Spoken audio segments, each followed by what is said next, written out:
Hey guys, it's Luke back again for another Draftkings Golf ownership reaction video. This time for the men's golf competition over at the Olympics. We're going to Japan, going to a traditional golf course, one that's very long, one that's very challenging, and it's going to give us a very entertaining weekend of golf over for the Olympics. The goal of this video is going to be to identify my top 6 plays that are either being overlooked or that are being a little bit overhyped going into this weekend. We're going to have my top 3 fades, which are the guys being a little bit overhyped, and we'll have my top 3 sleepers, which are going to be the guys being a little bit overlooked this weekend in the DraftKings sphere. As always, we'll be implementing my data-based approach to help identify the top 3 fades and sleepers for this week. I use a course characterization model. I also use a lot of shots gained prediction modeling to help identify some of the best or worst plays on a given slate. I use this type of analysis not just for the PGA Tour, but for other sports as well, including the NFL, basketball. I cover the MMA, and even more sports. So make sure to check out my channel for even more data-based content.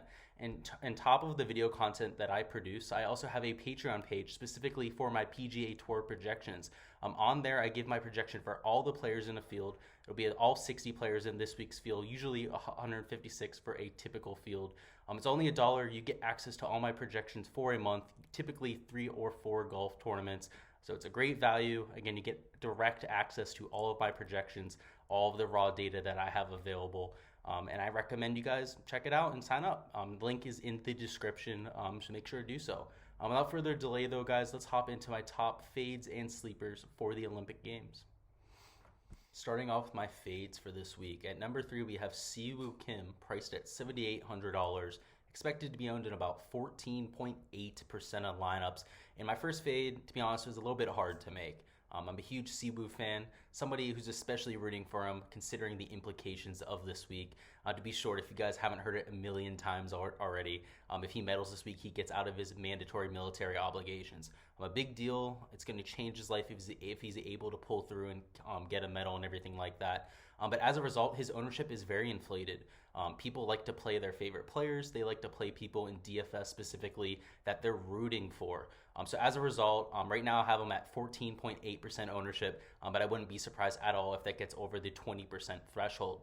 On top of being a relatively popular play this week, Siwoo Kim is also priced in a range of golfers where there aren't very many solid options priced around him. As a result, it's been very much polarized. People are just playing Siwoo Kim and moving on. And when you're playing DraftKings, especially in a GPP or a very large contest, you really have to keep ownership in mind.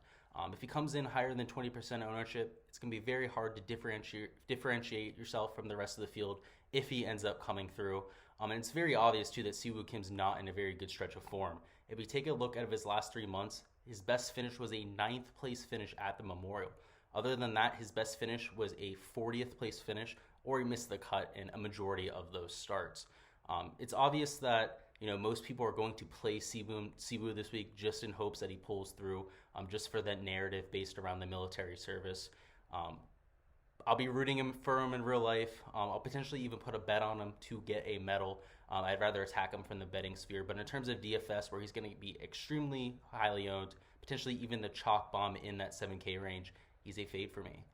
And at number 2 for my fades, we have Tommy Fleetwood, priced at $8,600 and owned in about 16.5% of lineups. Tommy Fleetwood's garnering a lot more steam than I thought he would before this week. A lot of that has to do with his recent form. He's coming in atrocious form. We haven't seen Tommy Fleetwood really do anything other than his 14th place finish at the Open Championship.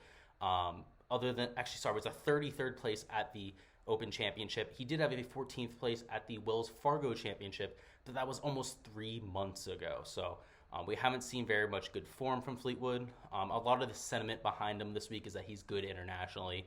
Pretty much if he's not in America, he's not playing on the PGA Tour, he plays well.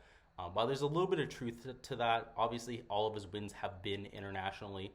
Misses his cuts on the European Tour as well. So it's not like as soon as he leaves America, it becomes Tiger Woods or anything like that. So it's 16% ownership when there are plenty of pivot options around there. You'll actually see one of them when it comes to my sleepers here in a second.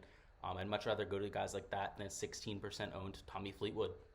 And finally, at number 1, the guy who's probably going to kill me. He's killed me multiple times in this fade section.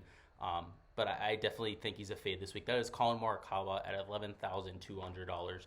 He's going to be owned at about 20.6% of lineups. Again, he's somebody I think that's actually going to come in even higher owned than that. You're going to have a lot of the USA fans, a lot of the casuals just playing the highest priced guy, especially since he's an American.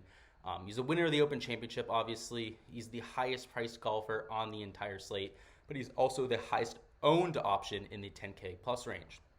He's been nothing short of spectacular, like I mentioned. Somebody who has a very, solid track record at this point of being disappointing after his wins. He has 4 wins on tour, and after his 4 wins, he has 3 missed cuts. And the one time that he made a cut after a win, he ended up finishing in 55th place. So nothing impressive there. It seems as if he gets a little bit of an emotional high after these wins.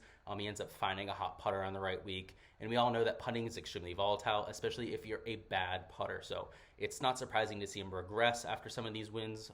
It's not something that he's able to really consistently do. He'd be a good putter all the time if he was able to stay consistent with them. So I also don't like that the course is long. It's a course that demands some length. You have some 600-yard par 5s, some par 3s well over 200 yards. So as a result, I don't think he's the best course fit. He's getting a lot of steam, especially since casuals see him winning the Open Championship. He's an American. They want to root for him. He also, that win was a result of him having the #1 shots gained putting week on the week. Again, he's one of the worst putters on tour, and I don't see that happening again. And now getting into the sleeper picks. At number 3, we have Sebastian Munoz, a $7,700 golfer, only expected to be owned at about 4.6% of lineups. He's a notable fantasy scorer. He was one of my core plays of the week. He's number 6 in the field in fantasy points per event, which is great to see. He's also somebody who's been in decent form of late. We saw him get a top 5 at the John Deere Classic, also at the Charles Schwab Challenge.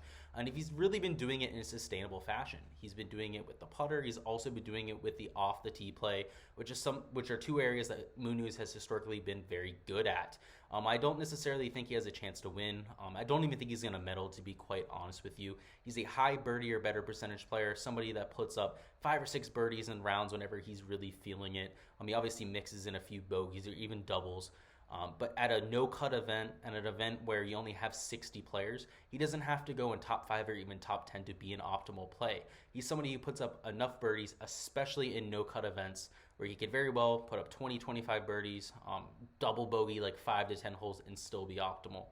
He's somebody who I'll be playing, especially in that high 7K range. I think he's a very good pivot off the chalk option Siwoo Kim. I think they both have very similar birdie upside, except that Sebastian Munoz is being owned in about 4 times less lineups. Is Siwoo Kim 4 times more likely to succeed than Sebastian Munoz? The obvious answer to that is no. If we go to number 2 at our sleeper picks, we have Corey Conners, an $8,800 golfer, expected to be owned in 10.7% of lineups.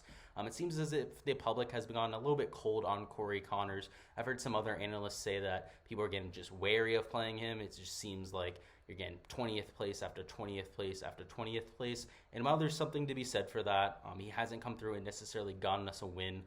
Just 2 or 3 months ago, he was finishing top 5 in seemingly every single event. The only difference between Conners' game about 3 months ago when he was posting all of those top 5s and now when he's finishing around 20th, 25th place is 1 stroke of putting per event. He's been about a neutral putter of late, averaging just over neutral in terms of putting. When he was having that great stretch of form, he was gaining about half a stroke per round with the flat stick. That's something that's very easy for Corey Conners to flip. It's just making 1 or 2 extra putts per tournament. That's something that variance could very well put into our favor or out of our favor, obviously, as well. But at 10.7% ownership, I'm not saying you have to put him in every single lineup of yours. I'm not saying you have to lock him by any means, but he's somebody who comes to a long course that demands length and precision, and that is exactly what Corey Conners gives you. If we take a look at his performances over the last 32 rounds, he is gaining 0.7 strokes gained off the tee per round and 0.82 on approach per round. That's over 1.5 strokes ball striking per round. That is a top 3 number in the field. And why he's not doing that well with the putter, he hasn't been bleeding strokes as well. So I think he's a relatively safe pick this week. I think he's definitely going to finish in that top 15. But I think he also has very good upside to finish in top 5 or potentially even win a gold medal if he gains a few strokes putting. And finally, our number 1 sleeper pick this week is going to be Justin Thomas, a $10,900 golfer. I have owned in about 12.1% of lineups. After Colin Morikawa flipped the switch, just like I mentioned him in my core plays, why not JT this time around? Justin Thomas is somebody who's been very good off the tee. He's been even better of late, gaining nearly 0.8 strokes per round off the tee. Always been one of the best iron and wedge players in the world. The only thing that really needs to come around from him is obviously the putter. We haven't seen solid putting performances from him in quite some time, to be honest with you. We've seen it flash from round to round at times. 1 or 2 rounds at the Wells Fargo Championship were nice. We saw a 67 at the Open Championship on Friday. That was great to see as well. But when it comes down to JT, he's somebody who's a fiery competitor and seems to really step up his game when the stage is the biggest. Very similar to a Patrick Reed. I like to call them big game hunters that just, put that extra energy and that extra preparation for the events that matter. And obviously the Olympics would qualify for Justin Thomas. In terms of how he grades out statistically, he is number 2 in the field in shots gained tee to green. The only better is Colin Morikawa due to the win during that stretch. He's also number 5 in shots gained off the tee and number 7 in shots gained approach. So he's very solid all around the board. I'm looking for guys that hit it long, that hit it precise, and that is exactly what JT gives you. Obviously at 12.1% ownership, he is the lowest owned guy over 10K this week. For me, that just doesn't make much sense. I love Xander Schauffele. I think that he should be, owned obviously by pretty much everyone playing DFS. But at 24%, I just don't think he's twice as likely as somebody like JT to go out and win. And if we compare him to Colin Morikawa, who's supposed to be owned at about 22% as well, it's the same story. He's just under-owned, and in terms of a game theory play, in terms of a profitable DFS play, he's the guy I'll be going to this week. That's all I've got for this week's ownership reaction video. Let me know in the comments who your favorite sleeper pick is this week for a chance to win a free month of my PGA projections. I'll be picking a comment from there, my favorite sleeper pick, for a free month of those projections. I'm also going to have videos covering the UFC fights this weekend out tomorrow. That'll be covering UFC Fight Night this weekend. We have Uriah Hall facing off against Sean Strickland. So that'll be a very high output, very fun fight. So if you're a fight fan, make sure to look out for that tomorrow. I'm also going to have a video going over my $25,000 win on Draftkings Golf. That was for the Mayakoba Classic this year. I've been meaning to do a review on it. I teased it last week, still been working on it. It's taken a little bit longer to produce than I thought, but I'll have that out at some point this week as well. We'll be going through my entire thought process with the winning lineup. We'll be going through how I created my player pool, how many players I used, all those questions that people ask when people take down a huge contest. I don't just have big wins on golf. I also have a few NBA wins as well. Obviously, it's the off season now, so I'll be producing those over the next few weeks. But I'll be covering my $100,000 win for the NBA, as well as my $50,000 second place GPP as well. So look forward to all those videos. I really look forward to going over the strategy side of things. I think that's where my expertise really lies, especially with using the numbers and the techniques and tools I have as an engineer. A lot of it has to use with game theory. A lot of it has to do with optimization. So I really look forward to letting you guys into my process a little bit. As always, thanks for watching. Make sure to like and subscribe if you guys enjoyed the content. It really helps me out with growing the channel, and it really goes a far way. Also, good luck with your lineups this week, guys. This is going to be the last piece of content I'm putting out for the Olympics. The slate lock is at 6:30 on Wednesday night, so make sure you guys get your lineups in on time. It's a little bit weird for us. That's why the content schedule was a little bit off this week. But again, good luck. If you guys want to see all my projections, make sure to check out the description. I have my Patreon page there, and peace.